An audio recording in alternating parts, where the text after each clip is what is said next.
Incluso he leído libros que dice que son 206 a 208 y todavía le ponen la palabra aproximadamente, como si no supiéramos contar los médicos. Bueno, de hecho, el esqueleto humano, todo el esqueleto humano, esqueleto, el que sostiene, el que da inserción a músculos, el que mueve a los miembros superiores y a los inferiores, a los distintos segmentos y subsegmentos del cuerpo humano. Los gringos sí saben contar, por eso es que ya llegaron a la luna. Entonces, en los libros americanos o norteamericanos, se reconoce que existe una cantidad total en un individuo sano de adulto normal, estándar, nada más tenemos 200 huesos. El esqueleto humano está conformado por 200 huesos. Ese es el conocimiento real, científico, porque los podemos contar y vemos que son nada más 200 huesos. Los otros 6 huesos que mencionó el compañero no pertenecen al esqueleto humano, sino que pertenecen a un sistema de información exteroceptiva, que es al sistema auditivo o aparato de la audición. Y esos huesecillos del oído, que son 3 de cada lado y que se encuentran en la caja del tímpano, son huesos que están al servicio de la audición. Son transductores de energía.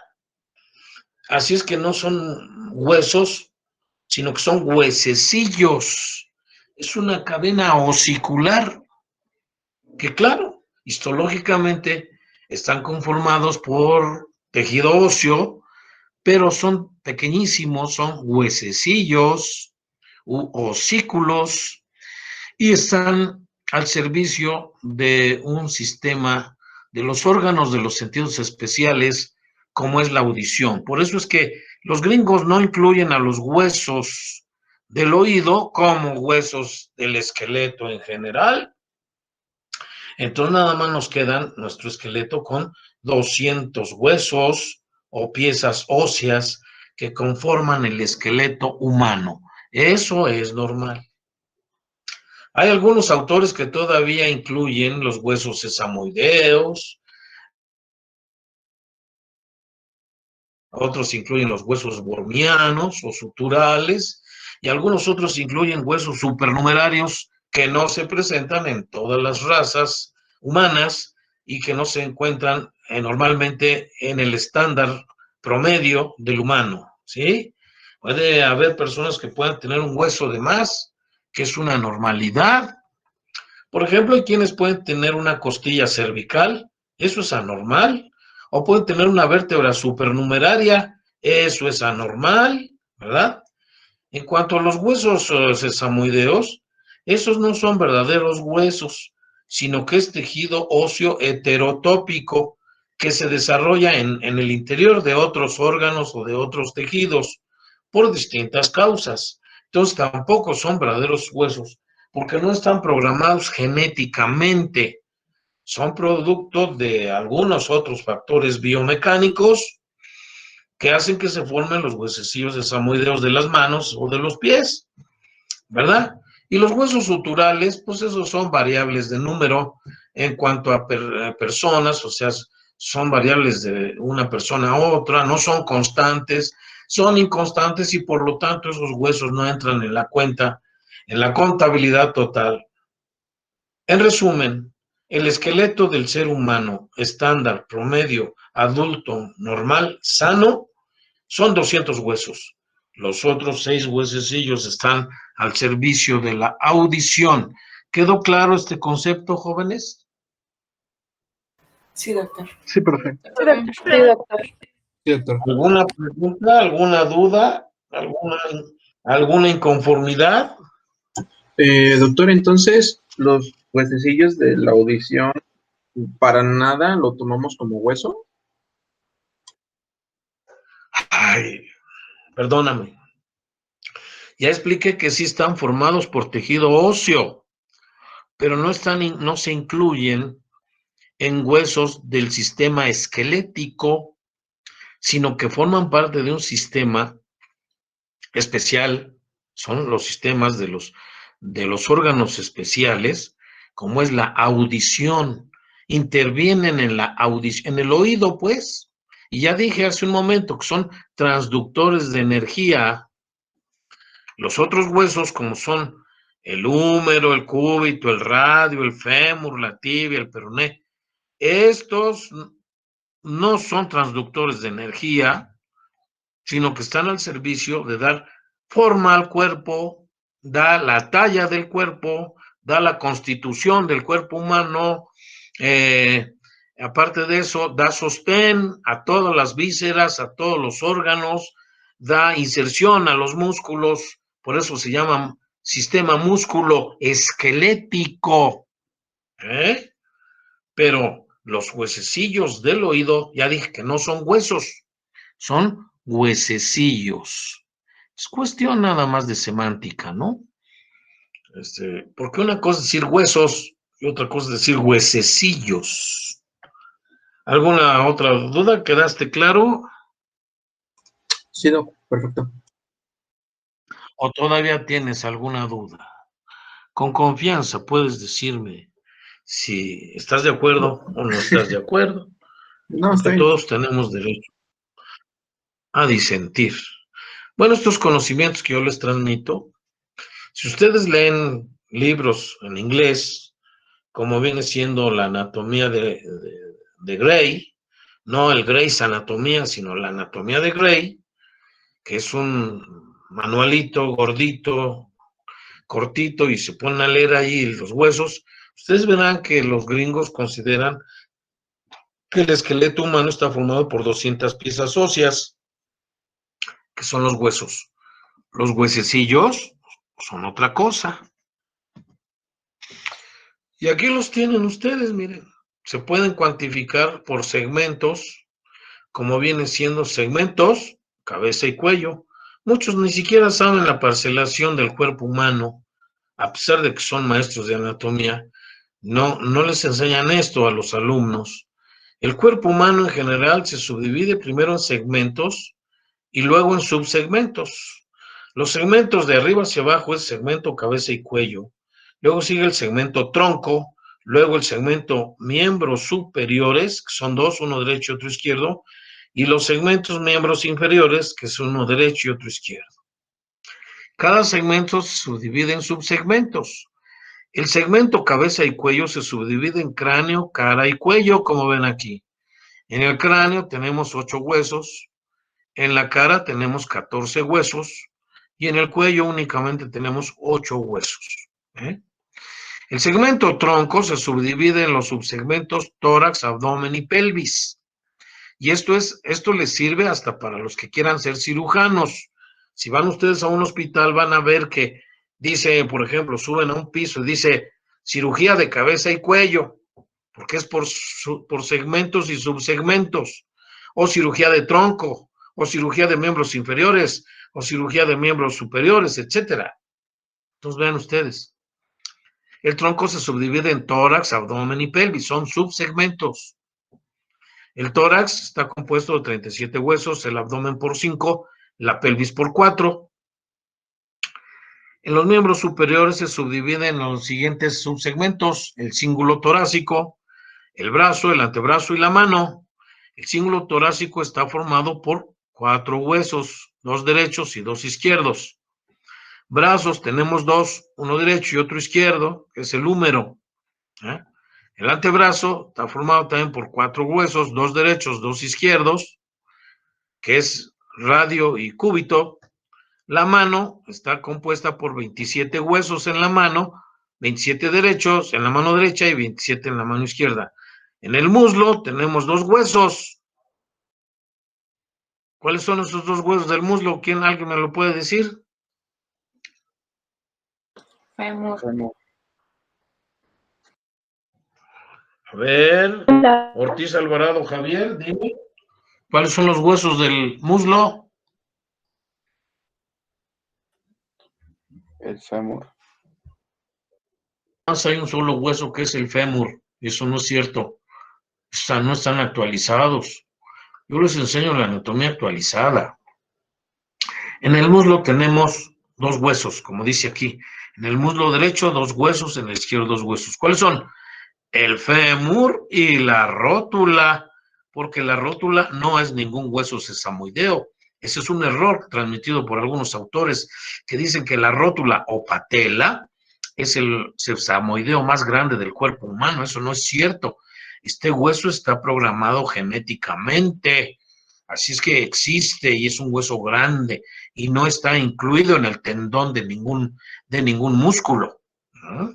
Que por ahí se inserta el tendón del cuádriceps, eso es otra cosa, pero no quiere decir que está dentro del tendón. Y los huesos sesamoideos se encuentran en el interior de los tendones. Entonces, como ven, en los muslos, uno derecho y otro izquierdo son dos y dos. En la pierna también hay dos en la pierna derecha, dos en la izquierda. Y en el pie, caray, se cambió. Existen 26 huesos en el pie, en cada pie. En el derecho 26 y en el izquierdo 26. Vean ustedes cómo hay deficiencias en la enseñanza de la anatomía que les dan a ustedes en primer semestre que no conocen ustedes esto. Y cuando llegan acá conmigo, pues yo les tengo que enseñar. Cuando menos, lo más sencillo, ¿no? ¿Qué es esto? Pues vean ustedes. Aquí tenemos una cabeza ósea. Y vemos que la cabeza se subdivide en dos subsegmentos. El subsegmento cráneo, y esto está establecido y aceptado internacionalmente. Para eso son los congresos internacionales de anatomía, precisamente para unificar criterios y no para que cada quien enseñe la anatomía como quiere. La anatomía es una ciencia que sigue evolucionando y no nada más es descriptiva, hay muchos tipos de anatomía. Entonces aquí estamos hablando de la anatomía segmentaria. La cabeza se subdivide en dos subsegmentos, el subsegmento cráneo y el subsegmento cara. El subsegmento cráneo está formado por la conjunción de 8 huesos, verdaderas piezas óseas, ¿verdad? Y la cara está conformada, como ya se dijo, por 14 huesos articulados entre sí.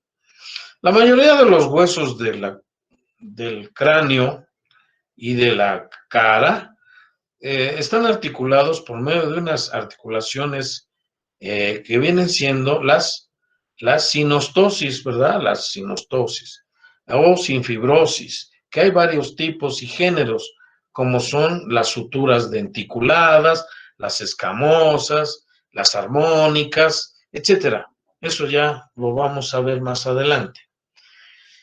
Y la cara también está, la mayoría de los huesos están articulados por articulaciones que son fijas, que no se mueven.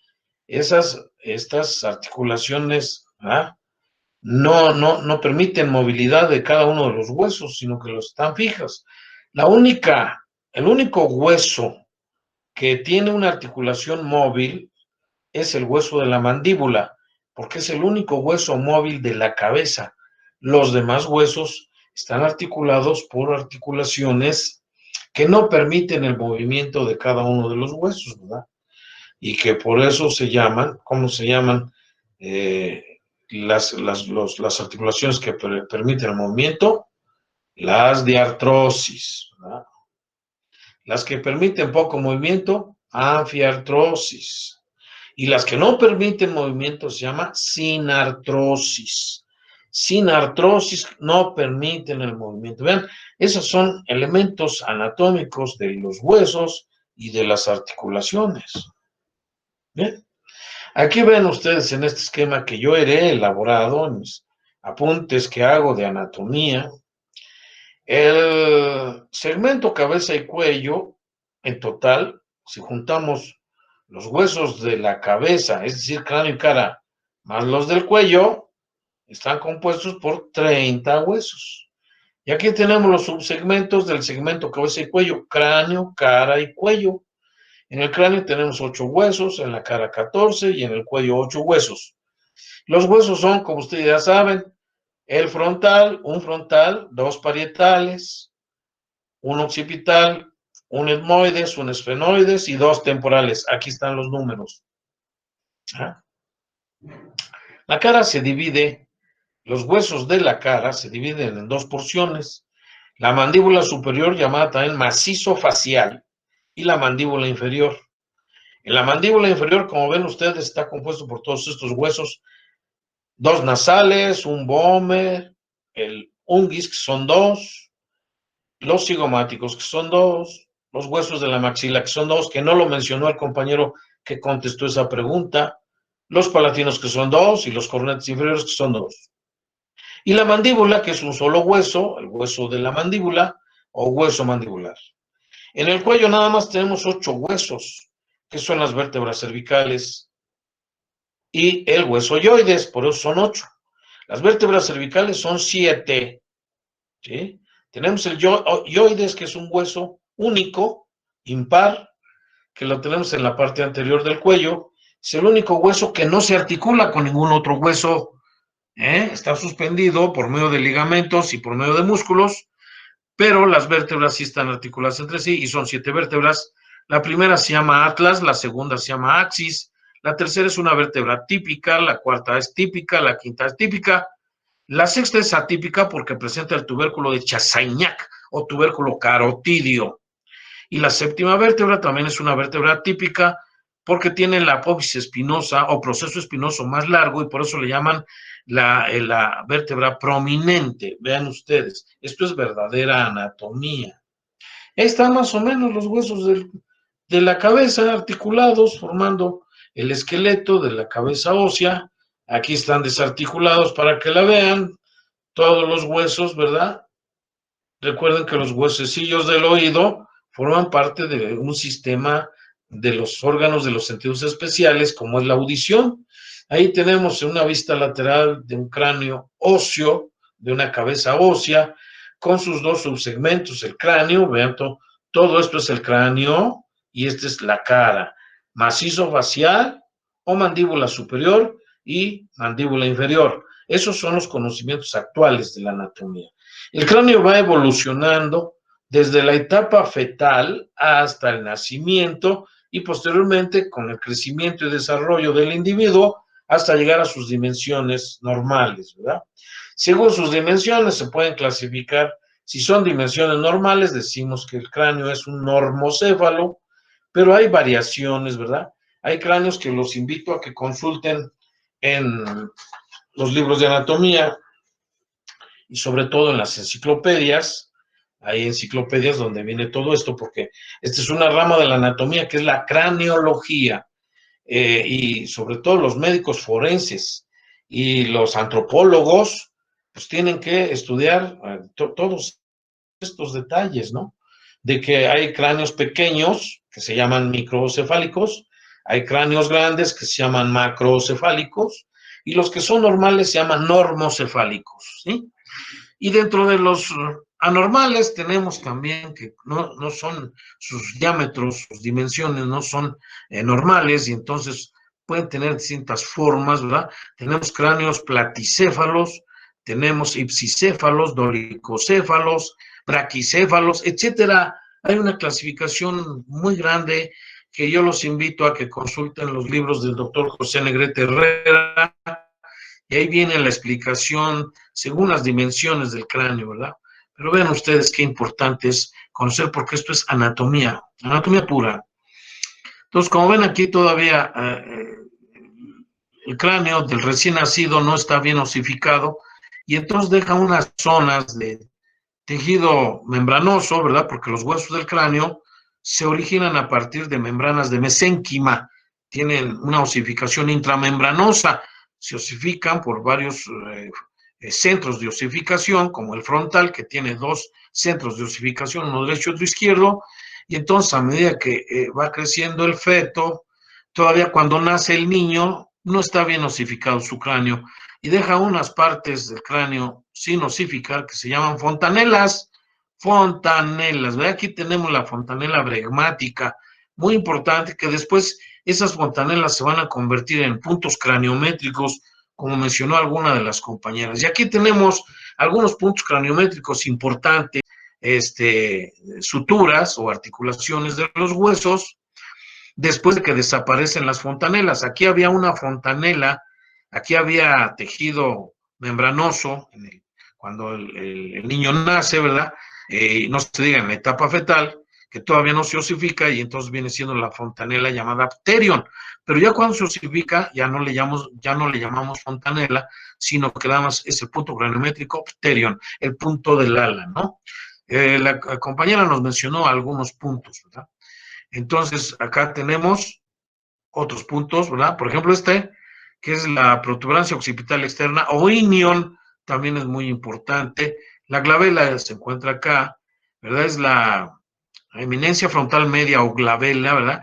El nación, que aunque aquí está con acento, no lleva acento porque estas son palabras en latín, y el latín no utiliza acentos, como aquí, miren, aquí están los puntos craniométricos importantes, yo le puse 10, el nación, no se dice nación, porque no tiene acento en la O, porque estos son palabras latinas, la glabela, el bregma, el lambda, el inion, no es inion, sino inion, el pterion, el asterion, el occipucio, el mentón y el gonion, ¿sí? Aquí está el gonion, o ángulo de la mandíbula, ¿verdad? El mentón, pues aquí está, la sínfisis mentoniana, ¿verdad? Y así tenemos nosotros distintos puntos craniométricos. Viene siendo el pterion, aquí tenemos el asterion, ¿verdad? El lambda correspondería acá a la unión de la articulación de, ya sea de la sutura sagital con la sutura lambdoidea, en la intersección de estas dos suturas, ahí está el punto llamado lambda, muy importante para conocer las medidas y sobre todo también para la planimetría, ¿verdad? Y conocer precisamente la topografía cráneoencefálica de Kroenlein. Es muy importante conocer, ¿verdad? Muy bien, pues estos los deben de estudiar porque pueden venir en el examen. ¿Qué cosa es el nasion? Pues el nasion, diríamos, es la articulación de los huesos de la nariz con el hueso frontal, ¿verdad? Esa articulación en el plano medio sagital forma un punto craniométrico que es el nasion, no nación. ¿Verdad? La glabela es una eminencia que se encuentra en medio de las dos cejas, en el borde supraorbitario. Ahí se encuentra una eminencia frontal media o glabela, que viene de la palabra latina glaber, que significa sin pelo. Eso quiere decir, ¿verdad? Y así, por ejemplo, aquí tendríamos, en este punto, tendríamos el bregma, el lambda, el pterion, el asterion, el inion, o protuberancia occipital externa, el gonion, el mentón, etcétera. Como ven, hay muchos puntos más, pero estos son los más importantes que necesitamos conocer, porque al hablar, y sobre todo cuando se hacen disecciones, pues tenemos que saber qué cosas son los morfonormosomas del cráneo. Por ejemplo, la línea curva temporal superior, que se inserta aquí en la línea curva temporal superior, pues nada menos que se va a insertar la aponeurosis temporal. Y en la línea curva temporal inferior que se inserta, pues ahí se inserta el músculo temporal, ¿verdad? Necesitamos saber dónde se insertan los músculos, ¿verdad? Dónde se inserta el músculo frontal, el occipital, todos los músculos de la cabeza, porque son las partes blandas extracontinentales. Vean aquí otro dibujo donde se ve aquí el pterion derecho, ¿verdad? La sutura escamosa, ¿por qué se llama así, verdad? El asterion, ¿verdad? Muy importante el bregma. Aquí está el bregma otra vez, vean ustedes que aquí está el lambda, en la intersección de la sutura sagital con la lambdoidea, que tiene sus nombres, ¿verdad? Esta sutura sagital también se llama interbiparietal, porque está entre los dos parietales. Esta sutura lambdoidea también se llama interbiparieto occipital, porque es donde se articulan los dos parietales con la escama del hueso occipital. Como ven, es muy importante tener estos puntos de referencia, líneas. Miren, aquí están las fontanelas antes de que se osifiquen. Aquí tenemos esta de forma romboidea, que es la fontanela anterior o llamada bregmática. La que está por atrás, atrás de donde termina la sutura sagital en la parte posterior del cráneo, en la unión con el occipital, es la fontanela posterior o lambdoidea. La unión de las alas del esfenoides, alas mayor del esfenoides, el ángulo anterolateral del parietal, el frontal y la escama del temporal forman el punto craniométrico llamado pterion, que significa pteros, ala, el punto del ala. Y acá la unión del ángulo posterolateral del parietal, la escama del temporal, la apófisis mastoides y la escama del occipital nos forma esta fontanela que después se transforma en punto craniométrico, que viene siendo el asterion, el punto craniométrico asterion, muy importante. Ahí los vemos otra vez, puntos craniométricos, el bregma, el lambda, el pterion y el asterion. Que no se nos olvide, este es un cráneo de un feto o de un niño recién nacido. El pueblo les llama molleras y cuando se hunde esto, dicen que tiene caída la mollera y tienen unas maniobras para levantarla que es pura charlatanería, ¿verdad? Pues pobre pueblo, no está educado y entonces piensan que hay que meterle el dedo por la boca para levantar la mollera o tomarlo de los pies al niño y pegarle en las plantas de los pies para que se le suba. Y no, cuando está sumida esta en los niños recién nacidos, en los niños que todavía tienen esta fontanela que todavía no se ha osificado, nos indica que el niño está deshidratado. Y cuando está bombada, quiere decir que el niño puede tener fiebre o puede tener un cráneo hipertensivo, una hidrocefalia, etcétera, ¿no? Esta se cierra más pronto que esta tarda más en cerrarse. Aquí está el pterion y el asterion en un cráneo fetal, en un cráneo de un recién nacido. Aquí está la sutura metópica, que es precisamente, en el adulto nada más quedan vestigios de la sutura metópica, porque los focos de osificación o centros de osificación, al irse fusionando, pues van dejando esta huella, ¿verdad? Por la osificación, que ya les dije que la osificación es de tipo intramembranosa. No así otros huesos que su osificación es endocondral. Aquí está el nasion, punto craniométrico nasion, y acá está el mentón. El ilion, protuberancia occipital externa. El occipucio, vean ustedes, es la parte de la cabeza que se une con la columna vertebral. Eso es el occipucio. Y el ángulo de las mandíbulas es el gonion. Es muy importante conocer estos puntos craniométricos. Aquí ya tenemos la imagen de un cráneo adulto, ¿verdad?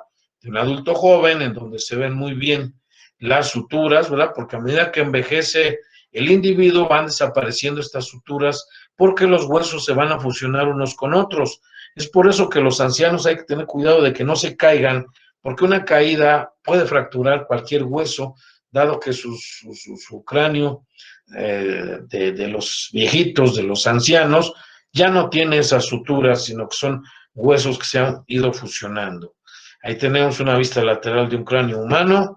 Vean, ahí están viendo los dos cráneos, en la parte posterior del cráneo. Vean aquí, este es un hueso que se llama hueso interparietal. Estos huesos pequeños son huesos bormianos o suturales. Estos son inconstantes, no todas las razas lo presentan. Los orientales presentan estos huesos y los incas, la raza incaica, tienen un hueso parecido, semejante a este, que le llaman el hueso epactal de los incas. Son variaciones anatómicas. No quiere decir que este es un hueso independiente. Lo que pasa que en determinadas razas, como ya mencioné, los orientales o los incaicos pueden presentar este tipo de huesecillos, que no son más que huesecillos, ahora sí que suturales o bormianos, ¿verdad? Que no entran en la cuantificación. En un cráneo normal no existen estos huesos, para que vean cómo hay variaciones anatómicas. ¿Alguna pregunta, duda o comentario, jóvenes? No hay. ¿No hay preguntas? Profesor, y por ejemplo, en la anterior diapositiva donde nos mencionó la sutura, Ese seguiría siendo el hueso parietal. Habla más. ¿Cuál? ¿En La esta? sutura que sí, ese seguiría siendo el parietal o recibe otro nombre. No, el parietal es uno derecho y otro izquierdo. Estos se llaman huesos hepactales o supernumerarios, ¿verdad? O interparietal. Recibe el nombre de hueso inter porque está entre los dos parietales y el occipital, ¿sí? Pero no quiere decir que forma parte del parietal. Aquí contribuiría la escama, porque vean hasta dónde termina la escama del occipital. Vean la sutura, esta se llama sutura lambdoidea, esta es la sutura sagital. Entonces vean hasta dónde debe de terminar. En la mayoría de los cráneos humanos así es. Estos son rarezas que se encuentran, que también forman parte de un cráneo humano, pero no por una rareza vamos a decir que todos los cráneos tienen más número de huesos. ¿Sí? ¿Quedó claro mi explicación? Sí, doctor, gracias. De nada, a sus órdenes. Bueno, pero en el cadáver, para conocer el cráneo, pues, tenemos que comenzar de la superficie a la profundidad. Y entonces tenemos que conocer anatómicamente los planos anatómicos o estratos anatómicos, que es el nombre correcto, estratos anatómicos de la bóveda craneal, que son las partes blandas extracontinentales, porque también hay partes blandas intracontinentales, ¿eh? Antes de llegar a la joya que está adentro, que viene siendo el encéfalo, pues hay partes blandas que también son protectoras, partes duras, partes blandas extracontinentales, partes duras continentales que forman el continente craneal y partes blandas intracontinentales. Esta es la anatomía moderna, ¿no? Entonces vean ustedes aquí. Tenemos como primer estrato la piel y piel cabelluda. No es lo mismo decir piel cabelluda genéricamente, sino que tenemos zonas donde no hay cabello, como es en la frente. En la frente no tenemos cabello, ¿verdad?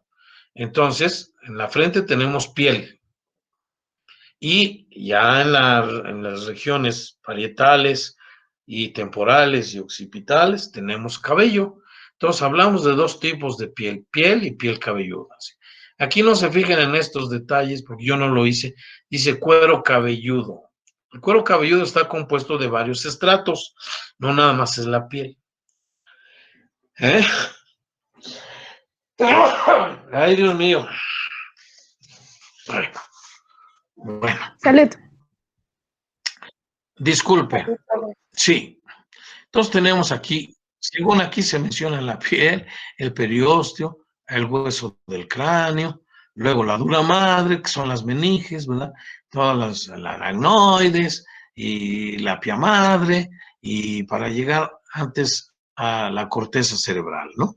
Bueno, este nada más es un dibujo mal hecho, quién sabe quién lo haría, esto lo bajamos de internet para auxiliarnos en la explicación didáctica de nuestra clase, pero no es así como lo pinta el que hizo este dibujo, ¿no? Entonces aquí tenemos las partes duras continentales, forman la bóveda del cráneo. A la bóveda del cráneo también se le conoce con el nombre de calvaria craneal, ¿eh? Así es que si ustedes ven un libro que habla de la calvaria, ya saben a qué se refiere, a la bóveda del cráneo. Este es el punto llamado bregma, ya después de que se terminó de osificar los huesos. Este punto, que es la intersección de la sutura sagital con la, con la frontal, ¿verdad? Forma el punto llamado bregma. Esta sutura también le llaman sutura bregmática. Esta es la sagital. Y este punto craniométrico viene siendo el vértice del cráneo. Es el vértex craneal. ¿Estamos de acuerdo? Vean cómo se ve la superficie exocraneal de la bóveda o calvaria. Aquí están las líneas temporales superior e inferior. Se ven muy bien. Y cómo es distinta la superficie endocraneal. Mientras que esta es convexa y relativamente lisa, esta es cóncava y es rugosa, tiene rugosidades, está surcada, está porosa, tiene canaladuras de vasos sanguíneos, ¿verdad? Tiene impresiones digitales de eminesis mamilares, en fin, todo eso, vean ustedes las características de la superficie endocranial de la calvaria y la superficie exocranial. Esto pues lo pueden ver ustedes en un libro, en un esqueleto. Entonces tenemos la piel que puede ser piel sin cabello y piel con cabello, partes blandas extra e intracontinentales. Después de la piel, a ver, después de la piel tenemos, bueno, que la piel está formada por varios estratos, acuérdense. Tiene una epidermis, tiene una dermis, y abajo de la dermis hay un tejido, que es el tejido celular subcutáneo, conocido con el nombre de tela subcutánea, ¿sí? Tela subcutánea. O sea que la piel es un órgano, no es un tejido. Está formado por varios tejidos. Por un epitelio, que es la epidermis, por una dermis, que es tejido conectivo, y por debajo de ella está la hipodermis. La hipodermis viene siendo nada menos que el tejido celular subcutáneo, ¿no? También llamada fascia superficial, también se llama fascia superficial, o en anatomía macroscópica le llamamos tela subcutánea. Bien, luego sigue la aponeurosis, que es la aponeurosis llamada epicraneal, ¿verdad? Esta aponeurosis, después hay un tejido laxo por debajo de la aponeurosis. Ese tejido laxo permite el desplazamiento de la aponeurosis sobre los planos inferiores o infrayacentes o subyacentes. Hay algunas personas que tienen la capacidad de mover el cuero cabelludo, sobre todo los artistas, los payasos, en fin, pueden mover su cuero cabelludo, y es gracias a que, como se contraen los músculos frontales y los occipitales, y hay un tejido laxo conectivo por debajo de la aponeurosis, se puede desplazar, ¿no? Bueno, pues estas tres capas que viene siendo la aponeurosis epicraneal, la tela subcutánea y la piel cabelluda, forman lo que se conoce con el nombre de cuero cabelludo. Vaya, este es un concepto que muy pocos lo conocen y lo saben, porque no han tenido la curiosidad de investigar.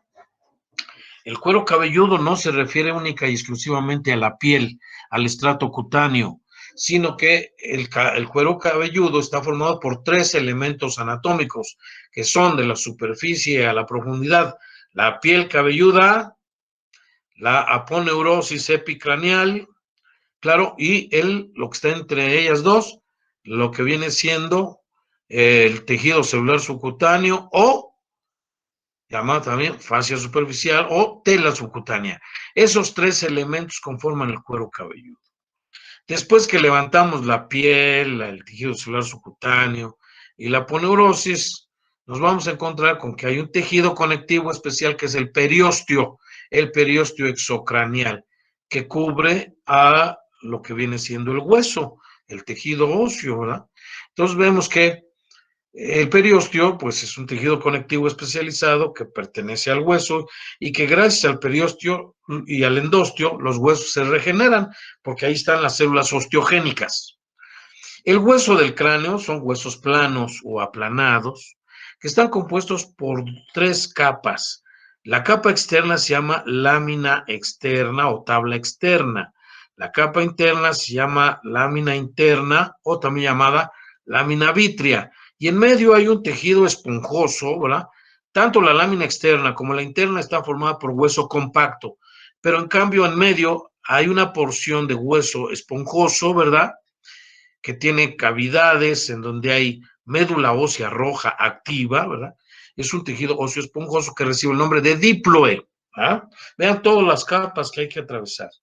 Una vez que ya cortamos el hueso, por dentro, revistiendo la superficie interna de los huesos del cráneo, hay un tejido conectivo especializado, que es el periósteo endocranial, que aquí no está mencionado. Por eso los alumnos piensan que nada más existe el periósteo exocranial. No, hay una capa de periósteo endocranial. Y eso no hay que confundirlo con el endosteo, porque el endosteo también es periósteo, pero se encuentra en las cavidades revistiendo las trabéculas y las cavidades óseas o lagunas óseas del hueso esponjoso. Para esto hay que del cráneo. Bueno, entonces hablamos del periósteo endocraneal. Después del periósteo endocraneal, entonces ya siguen las meninges, que son 3 meninges, pero están distribuidas en 2 hojas. Son de la superficie a la profundidad, dura madre, aracnoides y pia madre. Pero estas 2 se organizan de tal manera que cuando disecamos nosotros el cráneo, nada más podemos despegar 2 hojas que contienen las 3 membranas, que viene siendo la dura madre, la aracnoides y la pia madre. Aquí se ve en esta imagen de una disección en un cráneo real humano, todos los estratos que tiene uno que disecar con mucho cuidado. Estas disecciones son muy delicadas. La mayoría de los que no tienen cuidado, pues se llevan la aponeurosis con todo y músculos, con todo y la piel y todo lo levantan. Les voy a enseñar unas imágenes de algunas disecciones que han hecho por ahí, que no son verdaderas disecciones, sino que son tasajeadas. Aquí se ven las diferentes capas o estratos de la superficie a la profundidad, vean, para llegar a la cavidad craneal precisamente y encontrarnos ya con lo primero que encontramos, pues son las membranas meningias, la envoltura meningia, y una vez que levantamos las membranas meningias ya podemos ver la corteza de los hemisferios cerebrales. Partes blandas también extracontinentales son los músculos del cráneo.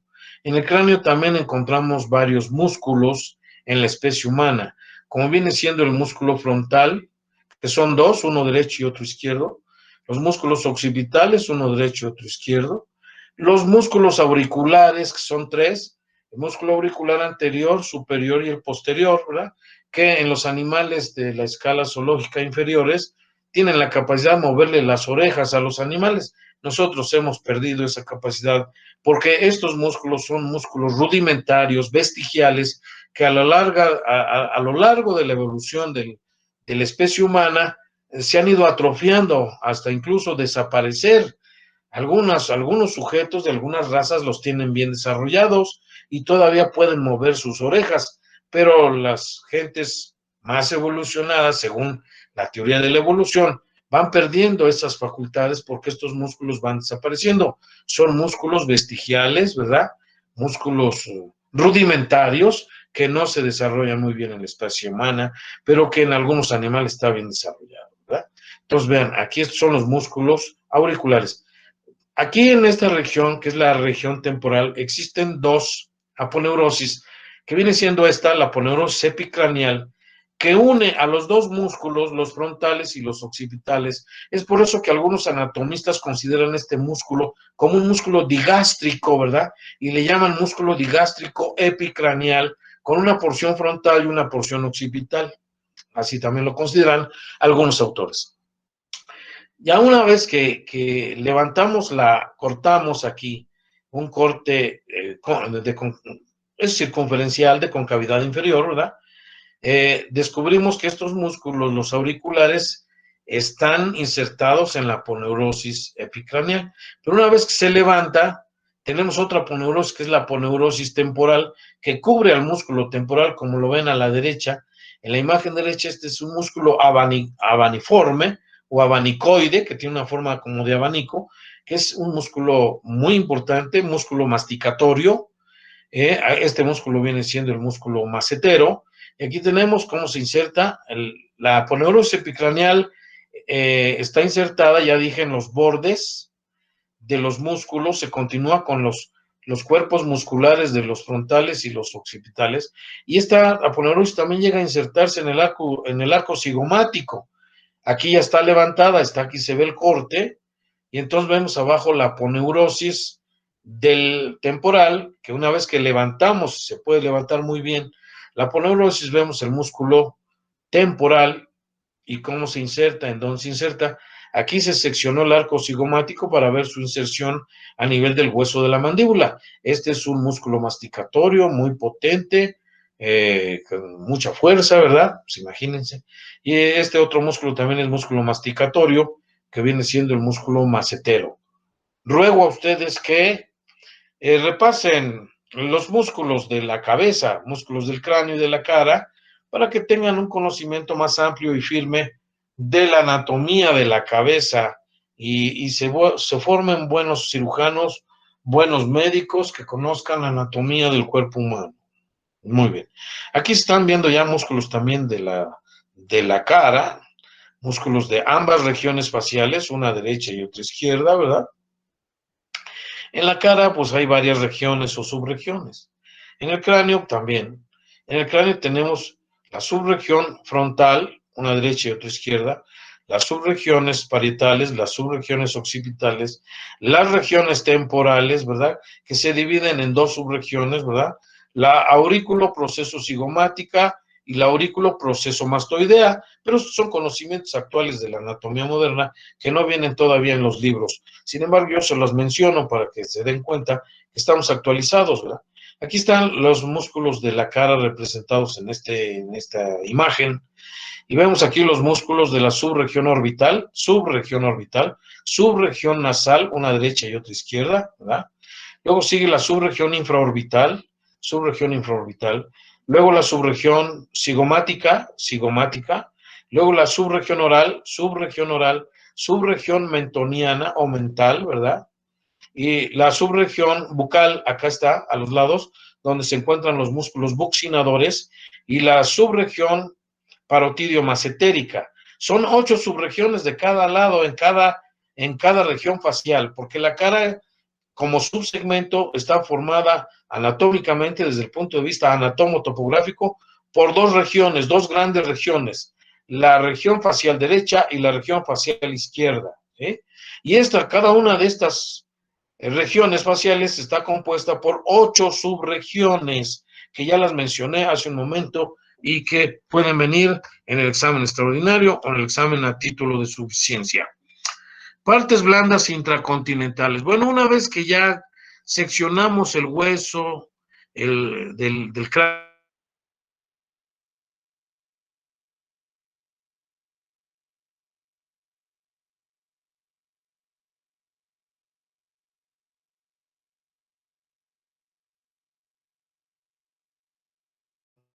sus ramas anteriores, medias y posteriores, ¿verdad? La arteria meningia media es muy importante. Aquí vemos el seno sagital superior. Este es un seno venoso a donde drena la sangre de las venas cerebrales, ¿verdad? Para llevar de retorno, de que veamos los senos de la dura madre, vamos a ver cómo sale la sangre a través de la vena yugular interna. Entonces, vean, así se ve la meninge dura y se ve blanca y con acarada porque está íntimamente adherida al periósteo endocranial, y cuando uno despega la bóveda craneal o los huesos de la bóveda, cuando despegamos la calvaria, se queda el periósteo endocranial adherido a la duramadre, lo que le da una consistencia más resistente, obviamente, ¿verdad? Y por eso le da esta coloración así, blanco nacarada, vean ustedes, ¿verdad? Se ve muy bien. Este es el seno venoso sagital superior, y aquí están las granulaciones de Pacchioni, que en estas granulaciones aracnoideas es en donde se va a reabsorber el líquido cefalorraquídeo, principalmente ahí, pero también hay otros sitios de reabsorción del líquido cefalorraquídeo, pero es importante que lo conozcan. Miren, aquí se ve muy bien en el hueso, al cortar el hueso se ve las 3 capas del hueso, tabla externa, el diploe y la tabla interna o lámina vítrea. En medio ahí se ven el hueso esponjoso con sus cavidades óseas o lagunas óseas en donde existe médula ósea roja activa. Muy bien. Entonces ven ustedes qué importante es la disección. Este es un corte tanto sagital como también horizontal, para que vean que la cavidad craneal de las partes blandas intracontinentales no nada más cubren al cerebro, sino que hacen una especie de muros de tabicación para dividir la cavidad craneal en varios compartimientos. Como ven aquí, hay una dependencia de la duramadre que recibe el nombre de tentorio o tienda de la duramadre. Esta tienda de la duramadre nos divide la cavidad craneal en dos compartimientos. El que está por arriba se llama supratentorial y el que está por debajo se llama infratentorial. Es muy importante saber en anatomía porque las hemorragias clasifican que también el orificio por donde pasa el tallo cerebral o tronco encefálico, ¿verdad? Aquí en el compartimento supratentorial vamos a encontrar los dos hemisferios cerebrales, uno derecho y el otro del otro lado, el izquierdo, separados o divididos por la hoz del cerebro o falce cerebral, que también es un desdoblamiento de la duramadre, es dependencia de la duramadre, lo que forma la hoz del cerebro o falce cerebral. Asimismo, también la tienda del cerebelo o tentorio. También encontramos aquí un diafragma, el diafragma hipofisiario, el diafragma celar de la silla turca. Celar quiere decir de la silla turca, ¿verdad? Es un diafragma que tapa, cubre a la hipófisis que se encuentra ya adentro y nada más se encuentra aquí el tallo de la hipófisis con su infundíbulo, ¿verdad? Entonces vean ustedes, también hay otra hoz pequeña en el compartimento infratentorial que es la hoz cerebelosa, la hoz del cerebelo. Entonces ya vemos que la cavidad craneal está subdividida por las meninges que la divide en dos compartimentos, el supratentorial en donde se ubica el cerebro, un hemisferio derecho y un izquierdo, y abajo en el compartimento infratentorial vamos a encontrar el tronco encefálico, tallo cerebral y el cerebelo, que quede bien claro. Aquí la tenemos otra vez. Esta es la hoz del cerebro, vean ustedes. En sus bordes pasa el seno venoso sagital superior y a la prensa de erófilo, donde es la confluencia de los senos. El seno venoso sagital inferior, vean ustedes aquí, el seno recto, ¿verdad? Claro que esto aquí se va a continuar hacia los lados con el seno transverso o transversal. Después sigue el seno sigmoideo, que forma una especie de S, para terminar en el golfo de la yugular, a nivel del agujero yugular, que ahora se llama así, que antiguamente se llamaba agujero rasgado anterior, ¿verdad? Y que allí es donde se va a continuar con la vena yugular interna para llevar la sangre, nada menos que al corazón, ¿verdad? Obviamente. Entonces, vean ustedes qué importancia tiene conocer la anatomía, obviamente, ¿verdad? Entonces, Disculpe, recuerden ustedes que el seno... ¿podría ¿Alguien habló? repetir el nombre? Sí, soy Ángel. Disculpe, ¿podría repetir el nombre de las venas? Las venas, estas no son venas, estas se llaman senos venosos de la duramadre. Histológicamente sus paredes no corresponden a lo de una vena. Estos son desdoblamientos de la duramadre y tienen un corte triangular. Si las cortamos transversalmente, vamos a ver que son triangulares y las venas no son triangulares. Estos senos de la duramadre, que quede claro. Las venas son otra cosa. El cerebro sí tiene venas, obviamente, y las venas van a drenar en los senos de la duramadre.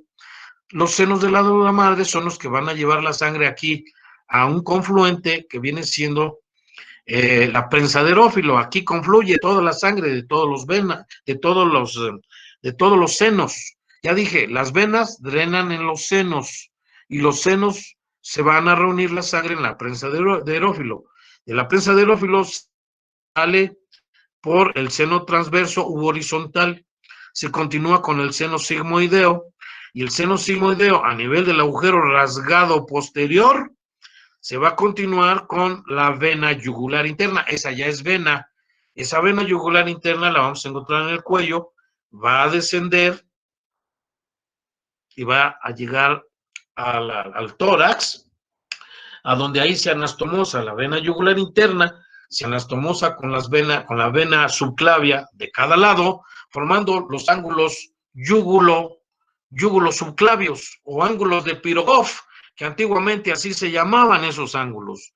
Y esos, al unirse la vena subclavia y la yugular interna de cada lado, nos va a formar un tronco venoso brachiocefálico derecho y tronco venoso brachiocefálico izquierdo. Estos dos troncos se unen por convergencia, o sea, confluyen para formar una sola vena cava superior.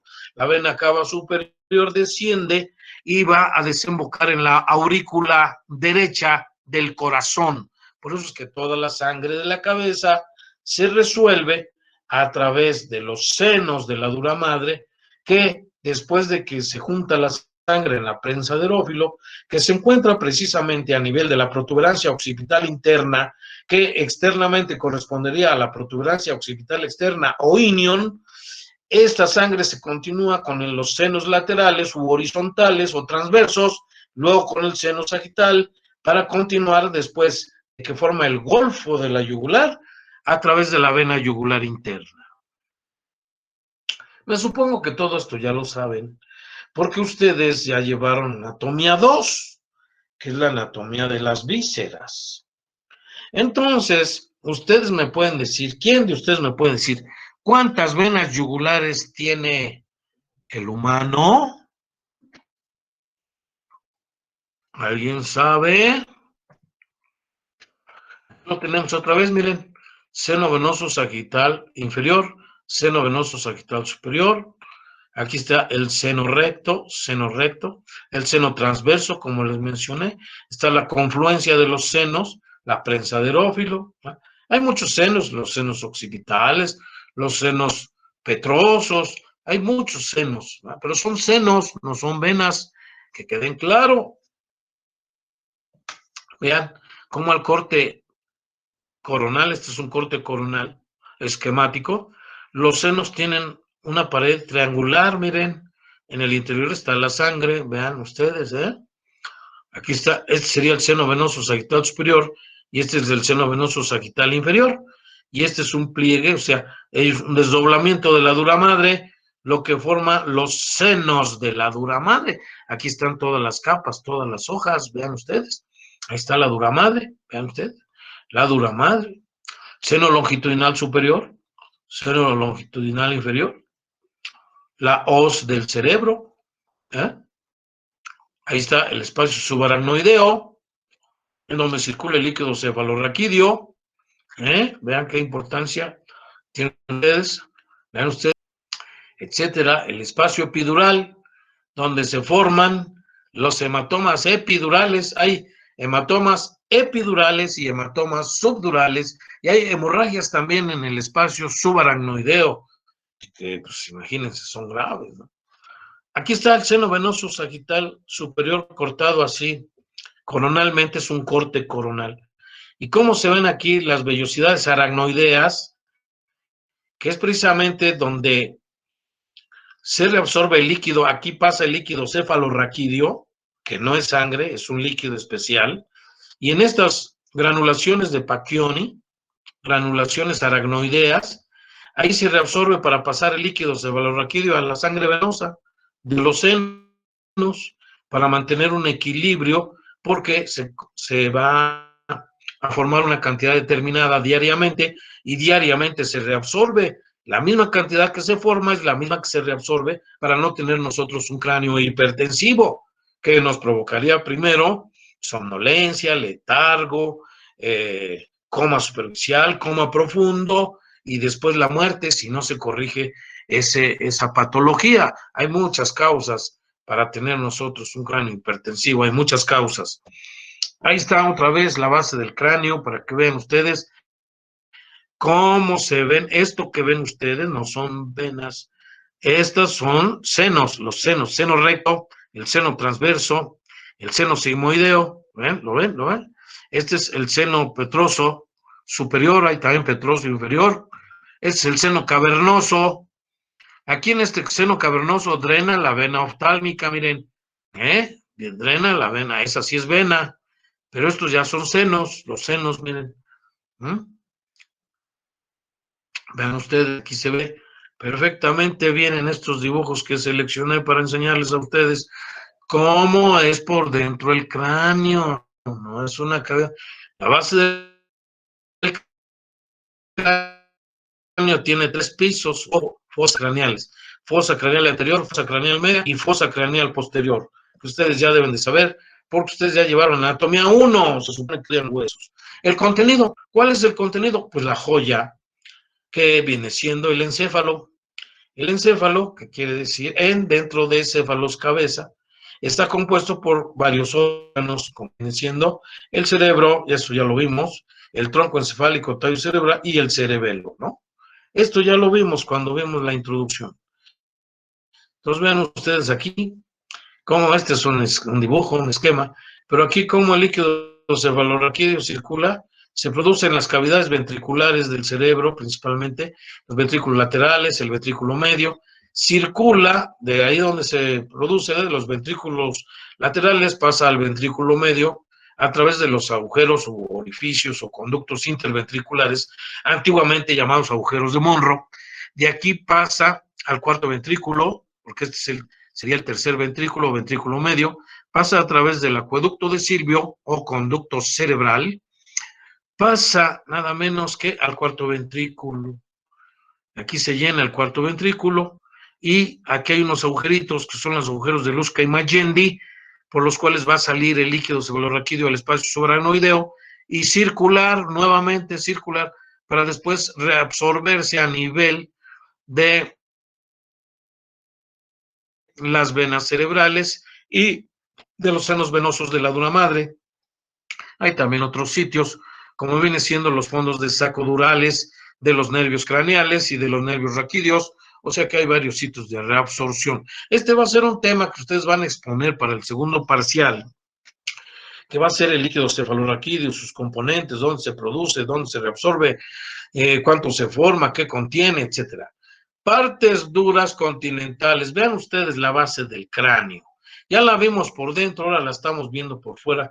También tiene una gran cantidad de orificios por donde entran elementos anatómicos, ya sean arterias, salen venas, salen nervios o entran nervios. En fin, vean ustedes, es una superficie anfractuosa, rugosa, ¿verdad?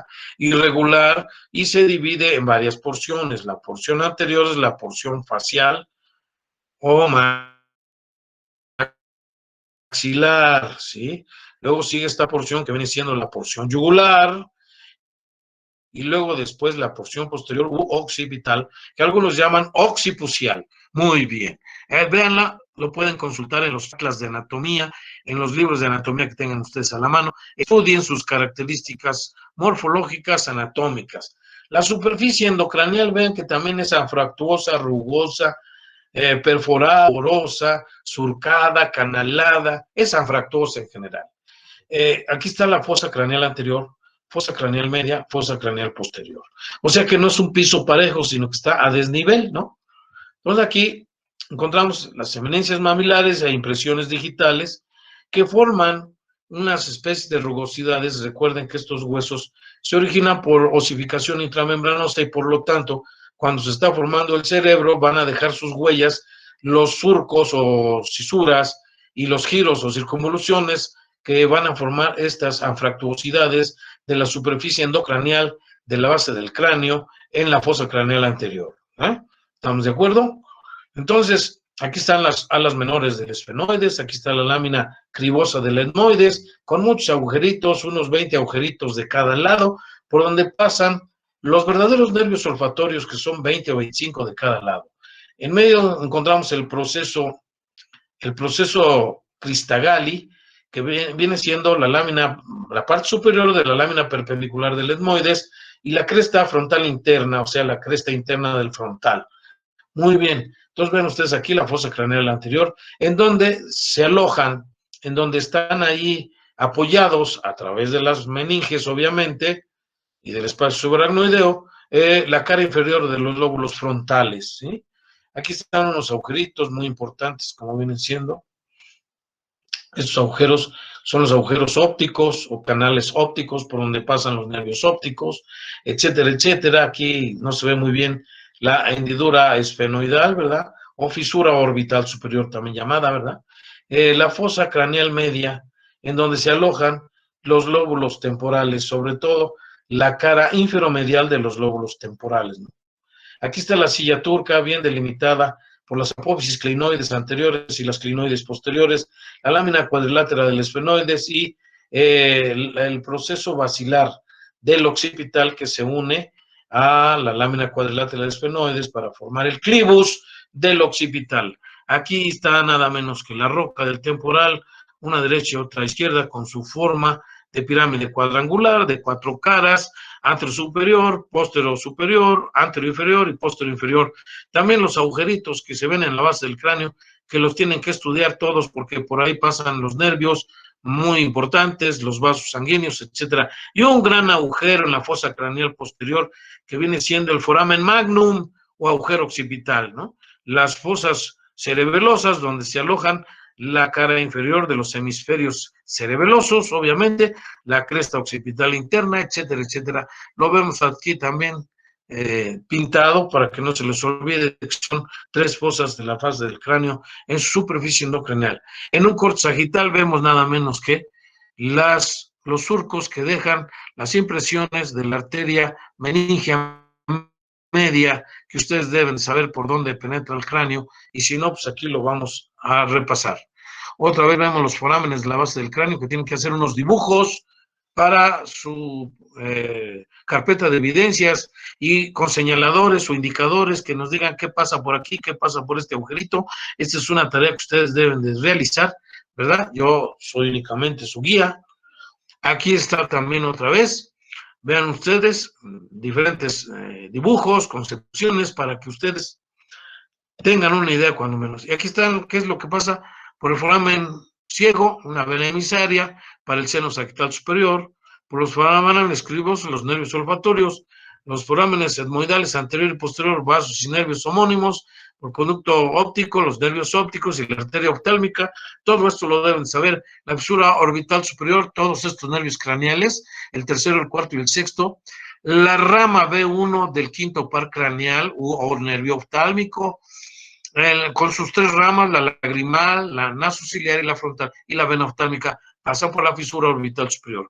Por el foramen redondo, la rama B2 del nervio trigémino, que es el quinto par craneal, que es el nervio maxilar, antiguamente llamado maxilar superior. Por el foramen oval, la rama B3 del quinto par craneal, que es el nervio trigémino, que se llama nervio mandibular, y la vena meningia media. Allí pasa, según aquí, aquí tenemos foramen espinoso, precisamente aquí donde pasa la principal arteria, el foramen espinoso, pasa la arteria que faltó aquí poner, la arteria meningia media, arteria, no vena, no confundir las arterias con las venas. Foramen rasgado anterior, pasa el nervio petroso mayor. Conducto carotidio, pues ahí entra la carótida interna. Ahí también el plexo simpático pericarotidio, plexo venoso carotidio. En el conducto auditivo interno pasan los nervios séptimo, el 7,5, que es el intermediario de Weisberg o accesorio del séptimo, y el octavo par craneal, que es el vestíbulo coclear.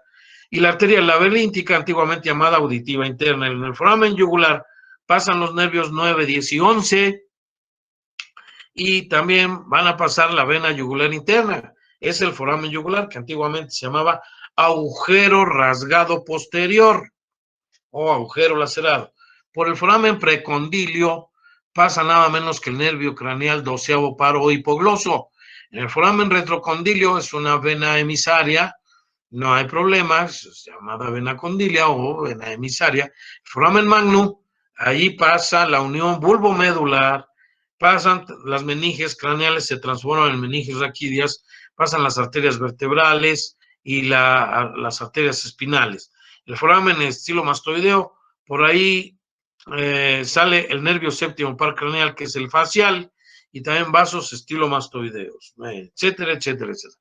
El foramen parietal, pues ahí los agujeros de Santorini, la vena de Santorini, que es una vena emisaria, el foramen incisivo, los nervios nasopalatinos, los esfenopalatinos, el foramen palatino mayor, nervios y vasos palatinos mayores, foramen palatino menor, nervios y vasos palatinos menores. No hay ningún problema. Aquí estas imágenes las pueden encontrar nada menos que en el libro de Netter. Esta es una imagen del libro de Netter, en donde están los indicadores o señaladores de todos los agujeritos de la base del cráneo y qué elementos anatómicos pasan por ahí, que son los elementos transcontinentales que atraviesan el continente craneal, ya sea para ir o venir, porque algunos entran y algunos elementos entran y algunos elementos salen. Aquí está también, es también del mismo libro. Pueden consultar ustedes en los libros de Netter, los que yo les recomiendo, para que memoricen qué elementos anatómicos pasan por ahí. Y con esto, jóvenes, hemos terminado nuestra sesión del día de hoy, afortunadamente. ¿Alguna pregunta, duda o comentario, distinguidos alumnos? No, doctor, gracias. No hay, no, a ver, Pues, no se queden todos. A ver, Valenzuela, Villafaña, María del Carmen. presente, profesor. A ver, lee qué dice allí esta bonita diapositiva. Así queda uno después de estudiar anatomía. Sí, la meta que ha sido bien definida y planteada debe alcanzarse. De lo contrario, todo será solo tiempo y esfuerzo inútil. A. Rosenbluth. Thank you. Arturo Rosenbluth.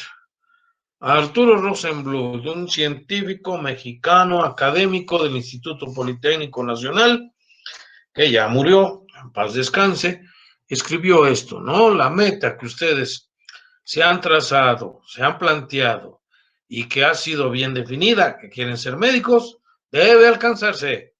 De lo contrario, todo sería tiempo y esfuerzo inútil. Arturo Rosenbluth. Muy bien, ahora sí, preguntas, dudas, comentarios. Este es un somero resumen de lo que viene siendo el continente craneal. Todavía no entramos en el estudio del contenido. Claro que tenemos que relacionar continente y contenido. Y todo esto les ruego, por favor, que lo estudien, por bien de ustedes, para que sean médicos bien preparados, para que no ignoren la anatomía, que es la base de toda la medicina, el saber qué, saber para qué, el cómo.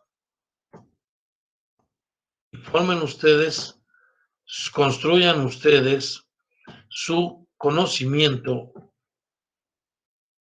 construyan ustedes su aprendizaje significativo. ¿Alguna pregunta, duda o comentario al respecto? Queridos amigos y distinguidos alumnos, heme aquí estoy, no los he abandonado. ¿Alguna pregunta, jóvenes? Hugo les pudiera hablar horas y horas de toda la anatomía que yo sé, porque la he estudiado, imagínense, desde que Disculpe, fui profe, estudiante. Ahí, soy yo, Ángel dime. Guerrero. Sí, Dijo que nos iba a mostrar un video de disección que tenía por ahí. ¿De casualidad nos lo mostrará hoy o en otra sesión? será en otra sesión, porque miren ahorita, como estos son los primeros temas, entonces ya que entremos en materia, estamos en la segunda unidad, que es continente craneal y continente raquídeo. Y ya después entramos ya que abrimos, ya que levantamos la bóveda craneal, pues entonces ya entramos a estudiar la configuración externa de los órganos del sistema nervioso central. Y una vez que ya conocemos la configuración externa, entramos a estudiar la configuración interna. O sea que mi enseñanza está sistematizada. No estoy enseñando, yo no critico a nadie. Cada quien enseña lo que puede, lo que sabe y cómo lo sabe. Yo, mi experiencia de tantos años de ser maestro de anatomía en diferentes partes, yo comencé dando clases en la UNAM. No me pagaban, yo era alumno, pero ahí había oportunidad de mostrar uno sus ansias de torero, porque había programas de instructores de anatomía, de histología, de bioquímica, y seleccionaban a los mejorcitos y los invitaban a formar parte de esos instructores. No sé si actualmente exista todo eso. Pero yo cuando estudié en la UNAM, yo era maestro y era estudiante. Estudiaba yo y daba clases en la UNAM. En mi escuela de homeopatía también así fue. El doctor Padilla Cortés me nombró su ayudante.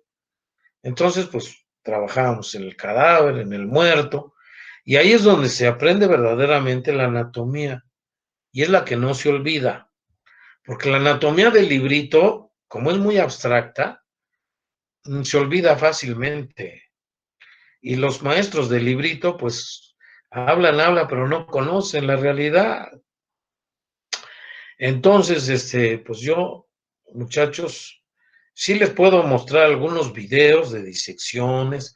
Qué lástima que antiguamente los alumnos sacaban fotos de lo que hacíamos, sacaban fotos, pero luego no me las daban, se las quedaban. Por ahí tengo una que otra.